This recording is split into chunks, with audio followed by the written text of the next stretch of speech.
Today, I'm going to share my top tips for finding and landing your dream job. We talk a lot on this channel about personal finance, investing, saving, budgeting, housing, you name it. But to do any of this, you need money. There are, of course, a variety of different ways that you can start earning money. But for the vast majority of people, the main source of income will be a salary or wage from an employment. Fortunately, what you choose to do is for the most part entirely up to you. But it can be challenging to find the right employer. And even if you do find the right employer, many people struggle with the interview stage of the job application. So at the end of this video, you'll know what to look for in a good employer, and you'll also have some valuable tips for interviews. Before we go any further, could I ask that you take 2 seconds out of your day to leave a like? And if you're new around here, don't forget to subscribe. So without further ado, let's get started. So how do you go about finding the right employer for you, and what should you look out for in a good employer? The first thing that you should research is the company culture and values of the company. That may sound a bit ambiguous, but you're essentially just trying to figure out how current employees feel about the company and what the company is all about, primarily from a people perspective. For example, is the company known to be quite good when it comes to how they treat their staff? Are there any negatives associated with working for the company, such as unannounced overtime or poor systems of internal communication for discussing any issues that staff might be having? A great way to research company culture is to message a current employee on LinkedIn and ask if they'd be willing to have a chat with you. You'd be surprised at the amount of people who are willing to have these chats. All you have to do is ask. The next thing to look for in a potential employer is benefits. Too many people focus on the base salary without considering what other benefits the employer is offering on top of the base salary. Nowadays, a job is so much more than just a salary, and employers are recognizing and reacting to that fact by increasing the attractiveness of their overall employment offering. There are lots of different benefits that an employer can offer, but some of the most valuable ones are pensions benefits, health insurance, and share options. The value of a good pension offering cannot be understated. There are some employers out there who will match your personal contributions to a pension scheme without limit.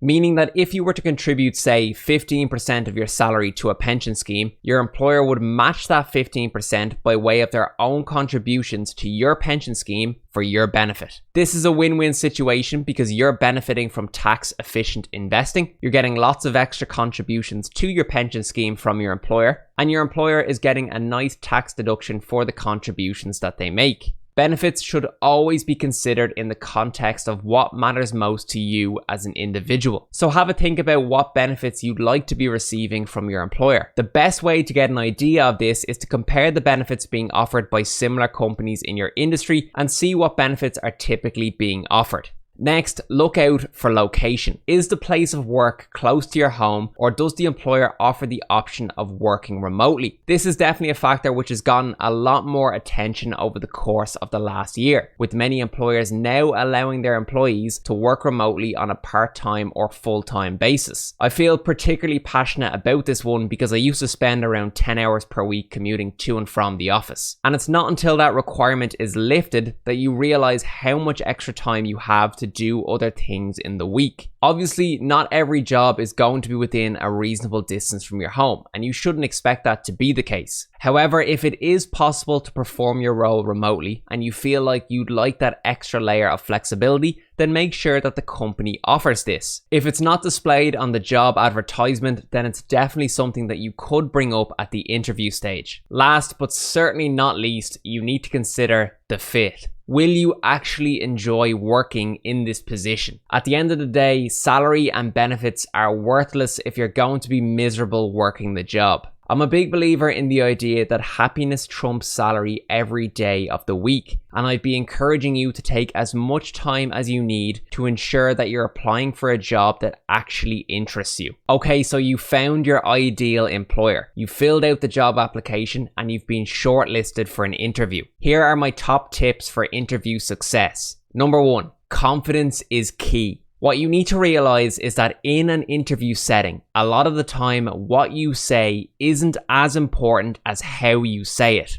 Now, that's not to say that you can walk into an interview and go completely off topic, But the point is that if you speak with conviction and passion, everything you say will sound 10 times better. Not everyone is naturally confident, and that's totally fine. You just need to figure out what you need to do in order to boost your confidence levels. For most people, simply being prepared for the interview is one of the best ways to boost confidence. For others, having a confident mindset can be very useful and reassuring. For example, telling yourself that the interview is simply a formality to a job that you already have. Number 2. Learn how to sell your individuality. Educational qualifications and prior work experiences are important, but your biggest differentiator is yourself. A key selling point for any employer is whether they could actually sit down and have a normal conversation with you. The trick here is to take experiences that you've had throughout your life, integrate those experiences with learning and skills development, and vocalize it with passion, as we discussed just a moment ago. For example, you could talk about any sports you play, any hobbies you pursue, or anything that you're interested in generally. Just make sure to make it relevant by discussing how those experiences help develop your skill set.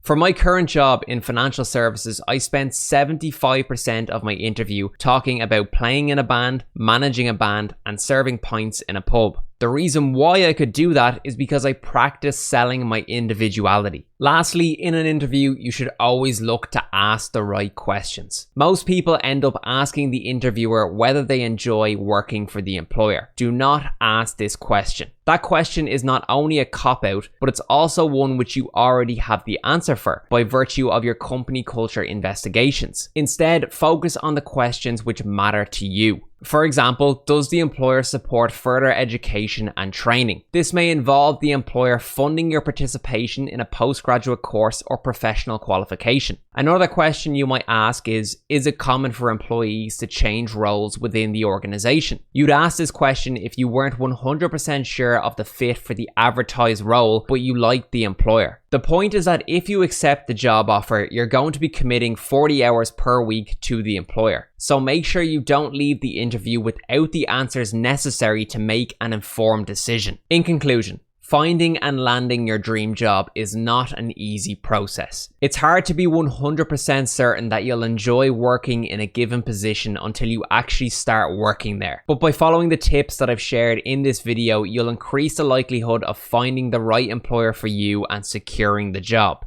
If you're very worried about ending up in a job that you're not passionate about, I have some very simple advice for you. The best way to pursue your passions is to do so on your own. We're fortunate to live in a time where literally anything can be monetized if you go about it the right way. And what you need to get right in your own head is that being happy with what you do is so much more important than earning lots of money. My recommendation for anyone out there who is juggling the idea of full-time employment versus pursuing passions full-time will be to just make a start on the passion side of things. It doesn't matter if you don't have the best equipment, it doesn't matter if you don't feel like you're ready, just get started. Otherwise, you'll be left with the most torturous question of all. What if? So I really do hope you enjoyed the video here today. As always, if you did enjoy the video, please do let me know in the comment section below. Leave a like on the video, subscribe to the channel, and I'll see you in the next one.